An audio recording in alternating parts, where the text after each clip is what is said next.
أشهد أن لا إله إلا الله وحده لا شريك له وأشهد أن محمدا عبده ورسوله أما بعد فأعوذ بالله من الشيطان الرجيم بسم الله الرحمن الرحيم يا أيها الذين آمنوا كتب عليكم الصيام كما كتب على الذين من قبلكم لعلكم تتقون۔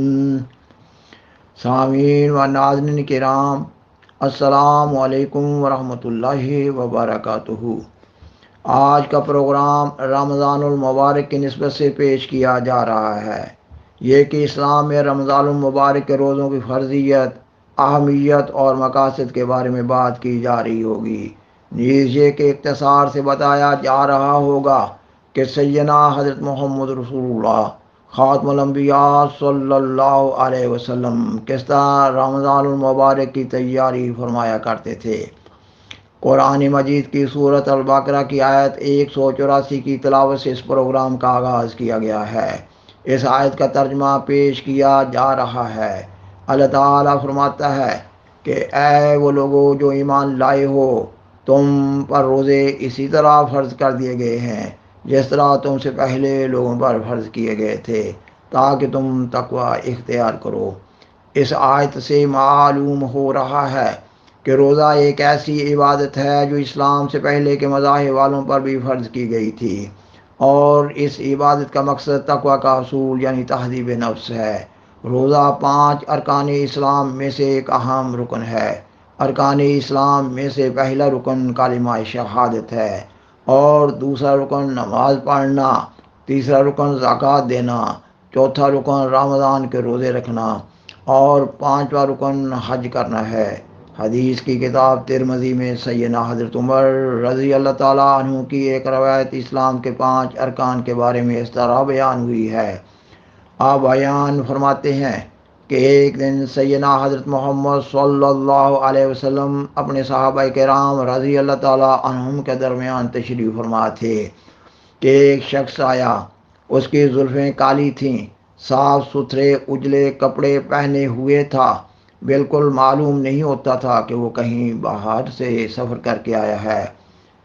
نہ اس کے کپڑے میلے تھے اور نہ ہی اس کے ہاتھ پاؤں پر گرد و غبار کا کوئی نشان تھا، لیکن ہم میں سے کوئی بھی اسے نہ جانتا تھا، اس لیے ہم حیران تھے کہ یہ شخص کون ہے۔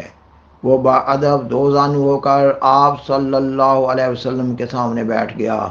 سب سے پہلے اس نے یہ سوال کیا کہ اسلام کیا ہے؟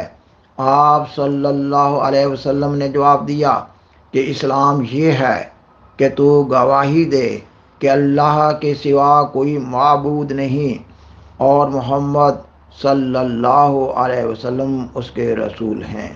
دوسرے یہ کہ تو نماز پڑھے، تیسرے یہ کہ زکوٰۃ دے، چوتھے یہ کہ رمضان کے روزے رکھے، پانچویں یہ کہ اگر تجھے استطاعت ہے تو بیت اللہ کا عمر بھر میں ایک بار حج کرے۔ اس پر اس شخص نے کہا کہ حضور سچ فرماتے ہیں۔ سامعین و ناظرین کرام، حضرت عمر رضی اللہ تعالیٰ عنہ مزید بیان فرماتے ہیں، ہم پہلے ہی حیران تھے، اب اور بھی حیرانی ہوئی کہ یہ عجیب انسان ہے، خود ہی پوچھتا ہے اور خود ہی تصدیق کرتا جاتا ہے۔ پھر اس نے آپ صلی اللہ علیہ وسلم سے پوچھا ایمان کیا ہے؟ آپ صلی اللہ علیہ وسلم نے جواب دیا، ایمان یہ ہے کہ تو اللہ تعالیٰ پر، اس کے فرشتوں پر، اس کی کتابوں پر اور اس کے رسولوں پر ایمان لائے، اور آخری دن پر یقین رکھے، اور خیر و شر کی تقدیر اور اس کے برمحل ہونے پر تیرا ایمان ہو۔ پھر اس نے پوچھا احسان کیا ہے؟ آپ صلی اللہ علیہ وسلم نے جواب دیا، احسان یہ ہے کہ تو اللہ تعالیٰ کی اس طرح عبادت کرے کہ گویا اللہ تعالیٰ کو دیکھ رہا ہے، اور اگر تجھے یہ مقام حاصل نہ ہو سکے تو پھر کم از کم تجھ میں یہ احساس ضرور ہونا چاہیے کہ اللہ تعالیٰ تجھے ہر وقت دیکھتا ہے۔ اسی طرح کے چند اور سوالات اس نے کیے اور حضور صلی اللہ علیہ وسلم نے ان کے جوابات دیے۔ اس کے بعد وہ چلا گیا۔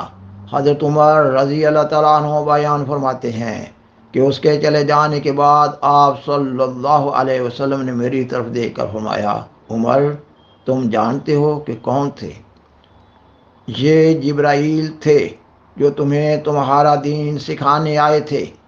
خاکسار بیان کرتا ہے کہ اس تفصیلی روایت سے ظاہر ہوتا ہے کہ اسلام کا چوتھا رکن اسلام میں بیان فرمودہ تعلیم کے مطابق رمضان کے روزے رکھنا ہے۔ خاکسار بیان کرتا ہے کہ آج سے چند ایک پروگرام رمضان المبارک کے مقدس مہینہ کی نسبت سے پیش کیے جا رہے ہوں گے۔ آج کے پروگرام میں رمضان المبارک کی نسبت سے چند ایک انتہائی اہم اور بنیادی باتوں کا بالاختصار ذکر کیا جا رہا ہے۔ اسلام میں رمضان المبارک کے مہینہ کو بہت مقدس قرار دیا گیا ہے۔ یہ وہ مقدس مہینہ ہے جس میں سیدنا حضرت محمد رسول اللہ خاتم الانبیاء صلی اللہ علیہ وسلم پر وحی نبوت کا آغاز ہوا، یعنی یہ کہ اس مبارک مہینہ میں نزول قرآن مجید کا آغاز ہوا۔ اس لیے رمضان المبارک کو قرآن مجید کا مہینہ بھی قرار دیا گیا ہے۔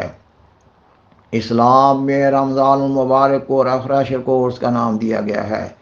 سیدنا حضرت محمد رسول اللہ صلی اللہ علیہ وسلم رمضان المبارک کی آمد سے 2 ماہ قبل ہی یعنی ماہ رجب سے رمضان المبارک کا بڑے ذوق اور شوق سے انتظار کرنے لگ جاتے تھے۔ آپ صلی اللہ علیہ وسلم ماہ شعبان کا چاند دیکھنے کا بہت اہتمام فرماتے تاکہ آپ صلی اللہ علیہ وسلم رمضان المبارک کے آغاز کا تعین آسانی کے ساتھ کر سکیں۔ بعض روایات میں آتا ہے کہ آپ صلی اللہ علیہ وسلم ماہ شعبان کا چاند دیکھ کر اپنی زندگی میں رمضان المبارک کے امن و سلامتی کے ساتھ آنے کی دعائیں کرنے لگ جاتے۔ اس غرض کے لیے آپ صلی اللہ علیہ وسلم دوسرے مہینوں کی نسبت ماہ شعبان میں زیادہ نفلی روزے رکھتے۔ آپ صلی اللہ علیہ وسلم کے اس پاکیزہ عمل سے یہ سبق ملتا ہے کہ آپ صلی اللہ علیہ وسلم سے محبت رکھنے والوں کو اور آپ صلی اللہ علیہ وسلم کی پیروی کرنے والوں کو بھی بڑے ذوق اور شوق کے ساتھ رمضان المبارک کے آغاز سے بہت پہلے رمضان المبارک میں امن و سلامتی میں داخل ہونے اور رمضان المبارک کی عبادات کو احسن رنگ میں بجا لانے کے لیے اللہ تعالیٰ کے حضور دعاؤں کا سلسلہ شروع کر دینا چاہیے۔ سامعین و ناظرین کرام، عام فہم بات ہے کہ دنیا میں کسی بھی متوقع تقریب یا تہوار کی نسبت سے اس کے مناسب حال تیاری کا آغاز مناسب وقت پر کر دیا جاتا ہے تاکہ اس تقریب یا تہوار سے اچھی طرح مستفید ہوا جا سکے۔ اسی طرح یہ ضروری قرار پاتا ہے کہ ہر مسلمان رمضان المبارک کی آمد سے قبل اپنے بہت ضروری کاموں کو پورا کرنے کی کوشش کرے تاکہ رمضان المبارک کی عبادات احسن رنگ میں بجا لاتے ہوئے رمضان المبارک کی برکات سے زیادہ متمتع ہوا جا سکے۔ مثلا یہ کہ اگر کوئی سفر متوقع ہے تو اگر ہو سکے تو رمضان المبارک کے آغاز سے قبل اس کو پورا کر لیا جائے، یا رمضان المبارک کے گزرنے کے بعد اختیار کرنے کا پروگرام بنا لیا جائے۔ اس طرح گھر کی متوقع ضروریات جن کا اہتمام کیا جا سکتا ہو ان کا بھی رمضان المبارک کی آمد سے قبل اہتمام کرنا ضروری قرار پاتا ہے تاکہ بار بار بازار نہ جانا پڑے اور عبادات کے لیے میسر روحانی لمحات میں کوئی خلل واقع نہ ہو۔ اس طرح رمضان المبارک کی آمد سے قبل اپنی صحت پر بھی پہلے سے زیادہ خصوصی توجہ دینے کی ضرورت ہے تاکہ بوجہ بیماری روزوں کی عبادت متاثر نہ ہو۔ سنت انبیاء علیہم السلام بالخصوص سیدنا حضرت محمد رسول اللہ خاتم الانبیاء صلی اللہ علیہ وسلم کی سنت یہ ہے کہ آپ صلی اللہ علیہ وسلم بہت کم کھانا کھایا کرتے تھے۔ اپنے ماحول کی صفائی کا بھی بہت اہتمام کرنا چاہیے۔ اپنے کپڑوں اور گھر کی صفائی وغیرہ کا خاص اہتمام کرنا چاہیے۔ کیونکہ ظاہری صفائی کا بھی انسان کی روح پر نیک اثر پڑتا ہے، اور سب سے زیادہ یہ ضرورت ہے کہ انسان اپنے دل کی خوب صفائی کرے، اپنے دل میں کسی دوسرے کے لیے حسد، کینہ، بغض، دشمنی اور ناراضگی نہ رکھے، تاکہ اللہ تعالیٰ اس کو رمضان المبارک کی عبادات بجا لانے کی صحیح رنگ میں توفیق عطا فرمائے۔ اور ایک بنیادی بات یہ بھی کہ اللہ تعالیٰ کے حضور بہت دعائیں کی جائیں رمضان المبارک کی عبادات کو صحیح رنگ میں بجا لانے کے لیے، اور اپنے دیگر دینی اور دنیاوی نیک مقاصد کے حصول کے لیے۔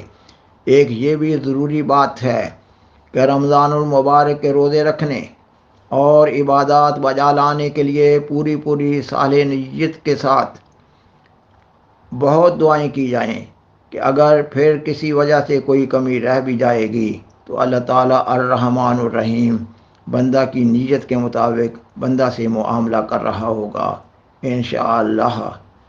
سامعین و ناظرین کرام، رمضان المبارک کے مقدس مہینہ میں رمضان المبارک کی نسبت سے کئی ایک پروگرامز پیش کیے جا رہے ہوں گے۔